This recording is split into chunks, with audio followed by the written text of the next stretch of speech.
Continuando sobre Mateus, agora a terceira parte, né, direto da Burger Kings. Eu sou o único aqui a inaugurar a Burger King, né? Olha ela aqui. Opa! Direto da Orla de Atalaia. Ah, opa! Né? Vamos lá, vamos falar um pouquinho de Jesus aqui, da palavra, né? Então, rapidinho, Mateus capítulo 1, falamos sobre a genealogia de Jesus, falamos algumas coisas aqui em alguns vídeos, vamos estar falando aqui mais um pouquinho, né? Falamos sobre prefigurações, porque todas as pessoas que aparecem aqui nesse capítulo 1 de Mateus, os personagens que são citados aqui, eles têm uma importância na vida de Jesus, né?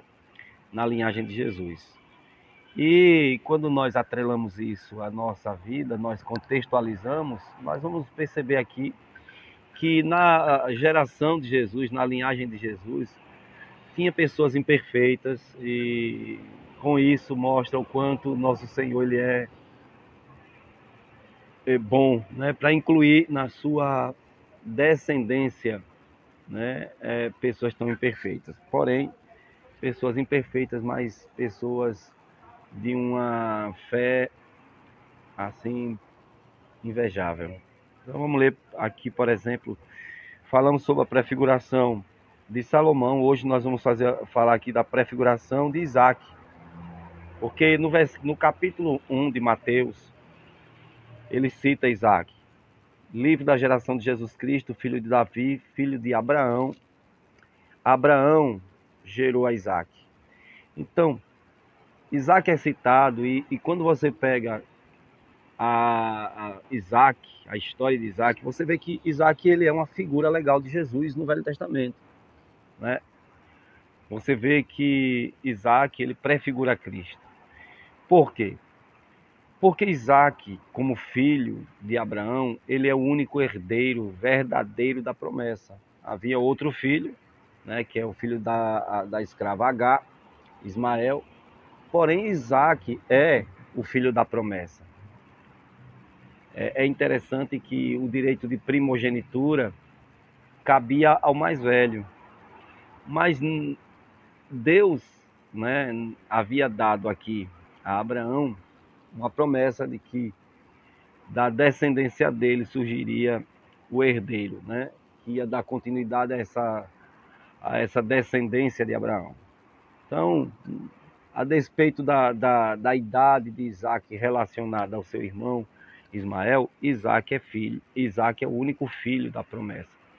Então, quem herda essa promessa, você pode conferir lá na carta de Paulo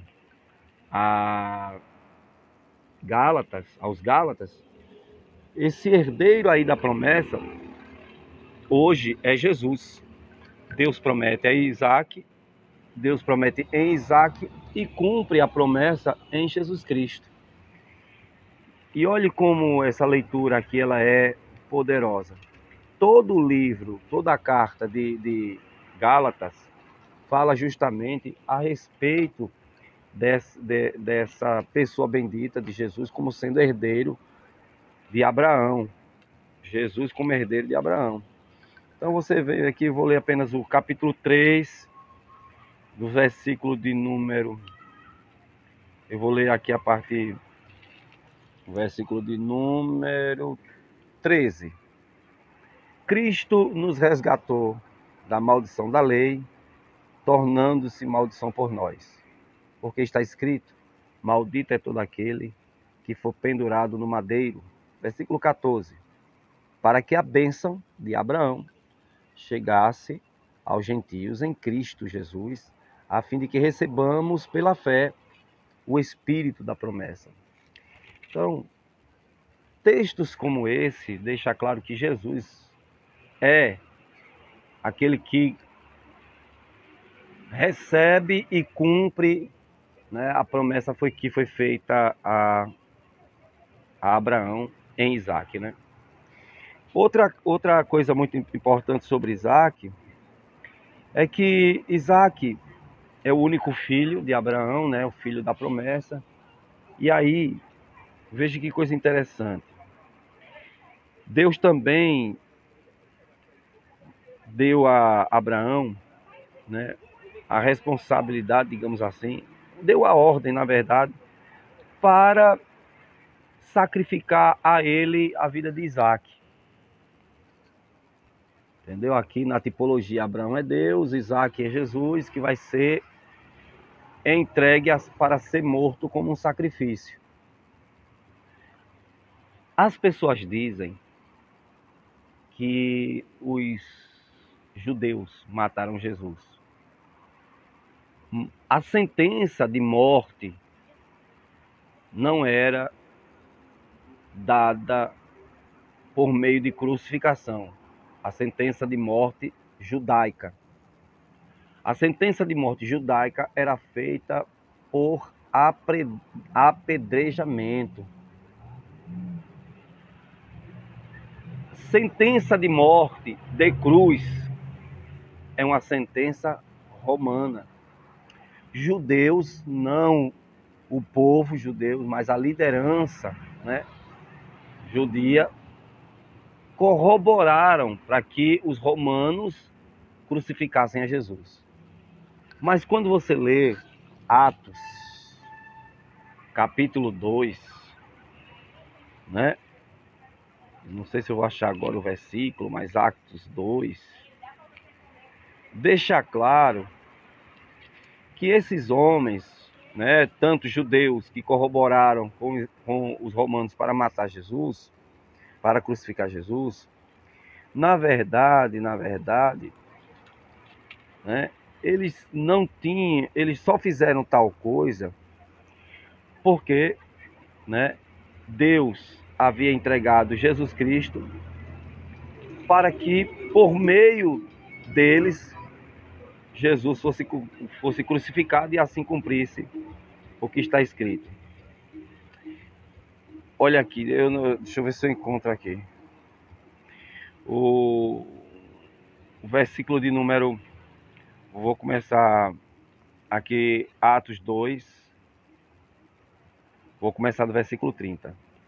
Sendo, pois, o profeta, e sabendo que Deus lhe havia prometido com juramento que faria sentar sobre o seu trono um dos seus descendentes, do fruto dos seus lombos. Prevendo isso, falou com respeito da ressurreição de Cristo, que não foi abandonado no Hades, nem a sua carne viu a corrupção, não apodreceu. Jesus não apodreceu.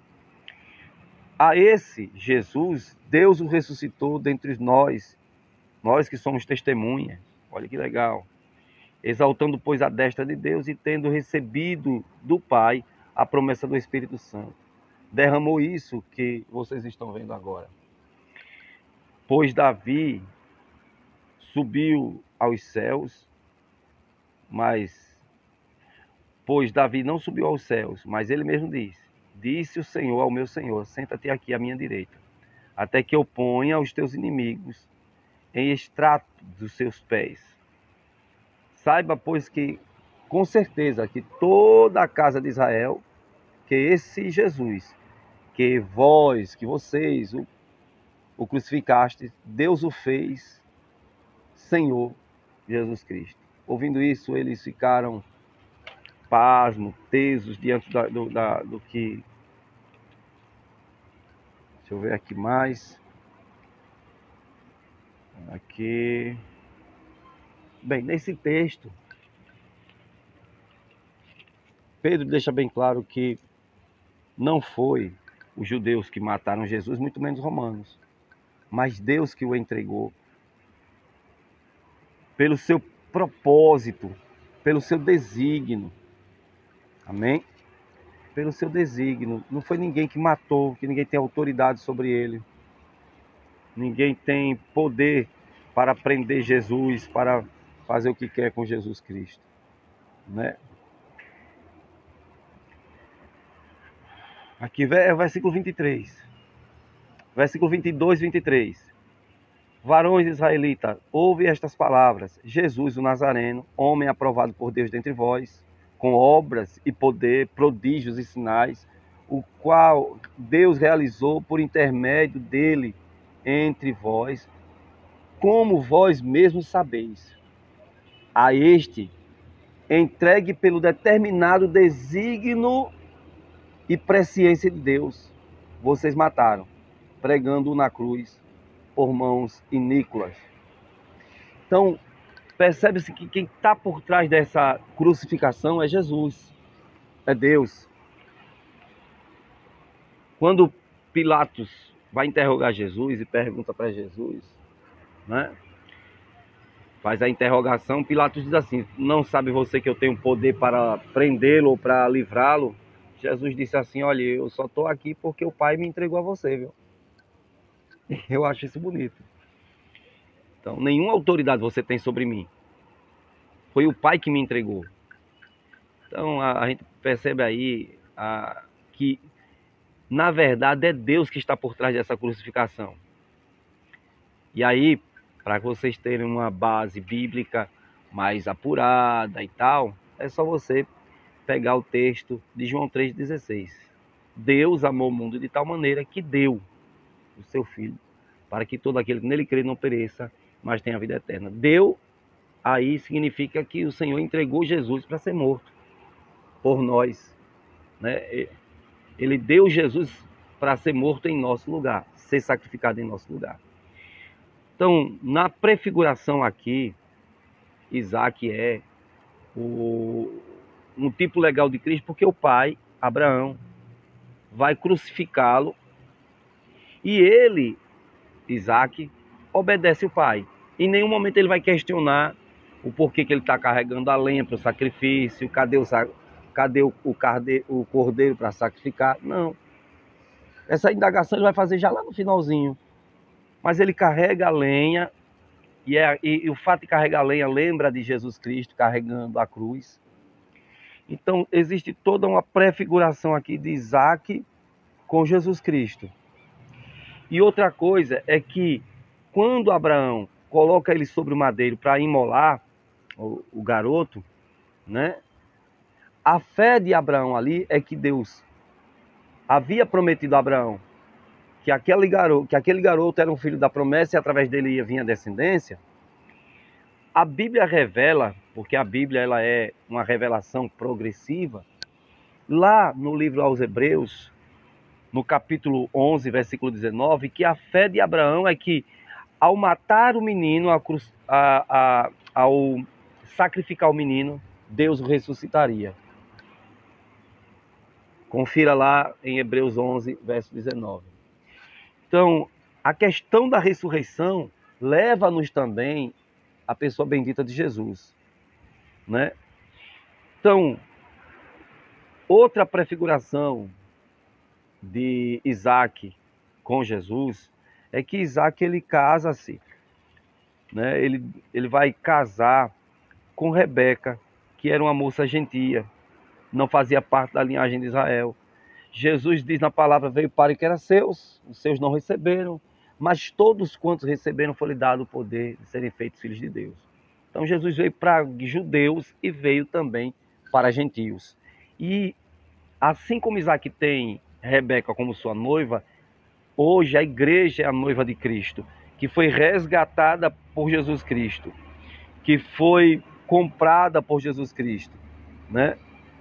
Então, esses detalhes mostram a importância do nome Isaac aqui na geração de Jesus. E eu espero que esses ensinamentos possam aclarar ainda mais a sua mente e você venha pesquisar um pouco mais. Que Deus te abençoe, né? E nós vamos voltar sempre trazendo um ensinamento novo a respeito disso.